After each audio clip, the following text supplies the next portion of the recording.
குயிலாடாத மயில் நானாக இருந்தேனே, பூவோடு வரும் காற்றாக என்னை நீ சேர தெரிந்தேனே.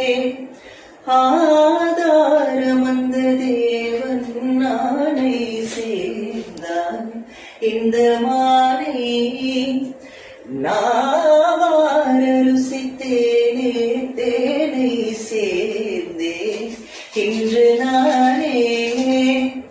வந்த துணையே வந்து அணையே, அந்த முல்ல சந்திரனை சொந்தம் கொண்ட சுந்தரி, சாமி கிட்ட சொல்லி வச்சு சேர்ந்தது இந்த செல்ல கிளியே. இந்த பூமியுள்ள காலம் மட்டும் வாழும் இந்த அன்பு கதையே.